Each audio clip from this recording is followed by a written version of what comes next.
The Last of Us Part 1 on the PlayStation 5. Oh. Justin, have you touched this yet? I have not touched this yet. So I'm going to be honest. Like, Yeah. I'm interested in having this conversation with you because this was one of those things that when I first came out, I'm like, I'm going to buy this day one. Of course. I love The Last of Us. And then when the trailers and the notes were coming out from Naughty Dog and Sony, it was like, oh, no, this is literally just the same game, but it looks prettier.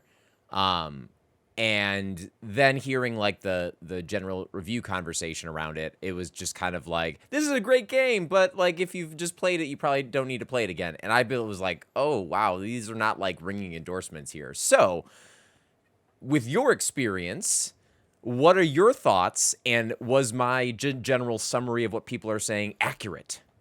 Let me answer your question with a Metacritic score, Justin. Okay. 89 on the PlayStation 5. And then now let me answer your question in full. Yeah, this is The Last of Us 1. Beat for beat, shot for shot, the exact same video game. Here's a spoiler alert. The Last of Us 1's a great video game. And revisiting this has been one of those things where I'm like, damn, this is a good game. Like, wow, this is actually a very good game. And everything you have read is true, though, of, hey, it is gorgeous. It looks fantastic. It looks exactly how you remember it because you just played Last of Us Part 2 like 2 years ago. To the point where, like, if you went back to the first one, like, yeah, it's not a bad looking game by any means. Like, of course it's not. But it is, it does look different than you do remember it, you know? Whereas this is, like, it looks exactly how you remember it in your head with the updated character models of Joel and Ellie and everyone else. And it's absolutely gorgeous. It is The Last of Us 1. Yeah. Can you talk to me the differences that you've noticed, like, and not even so much like gameplay differences, but like what have you noticed that makes this like a new experience? For me, it's the combat. Because there are frequently times when I've been like, wait, was this section in the original? I'm like, yes, it was. like, why would they just change this one little bit? The combat is the real big difference for me.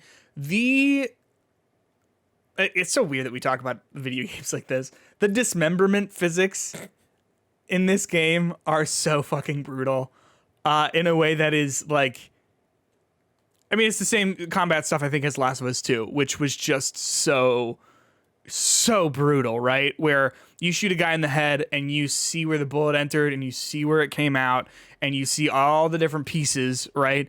And they're on the wall and they're sliding down, right? And like you get done with combat in this game, and it's similar to how it is in the Part 2. Although Part 2 was like trying to say something about that, where you just like get done with combat and you're like, fuck.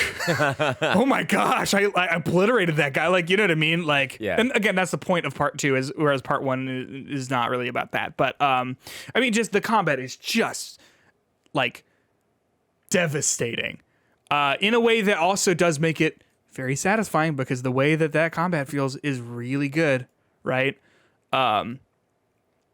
And yeah, it is just a very solid revamped version of that. And then also like the enemy AI is better than it was. They've got the same thing as they did in Last of Us 2, where, you know, they'll flank you and really try to outmaneuver you. And the combat is also about escalation, right? Similar to like the Batman Arkham games, where like you're up on the rafters and like you take care of one guy and then no one really notices. But then once they start to notice, like, wait, we're being picked off, they start to like get more and more agitated. And then they finally spot you and they all start shouting and all that sort of stuff, which may have been in The Last of Us 1, but it feels so good that they must have revamped it. I know they talked a little bit about the enemy AI and stuff, but it's just one of those things that it feels like they have to have spent some time on improving that. Do they have that thing when you shoot them? Oh no, you shoot Mary. She's my third cousin's sister's best friend. Why could you have done that, Mary? As goofy as people like to make the second game sound with that sort of stuff, right? About like, James, no! Barry, they shot James, right? Like, like, I still think that's kind of cool because that's how it is in real life, right? Yeah. Like, or I mean, like I imagine would be.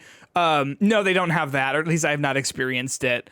They do have that thing though, where if you wound the last person, but don't kill them, they'll like be on their knees and they'll be like, please no, like please, which I mean is brutal. It felt a little bit out of place in this game just because like we said, Last of Us 2 is talking about that and is exploring like the violence of those characters and their actions and stuff, whereas this is just not. But it is one of those things that like it's just still a cool detail, you know, regardless of whether you're talking about that or not. So how have you beaten the whole game, or are you like, where's your place in it right now? I just ended where you do that section upside down in Bill's town. Yeah. So I did that section, and then you meet up with Bill, and I was like, all right, I gotta be done here. But you know, I'm making my way through it. It's a good feeling game. It looks gorgeous. It just is precisely The Last of Us 1.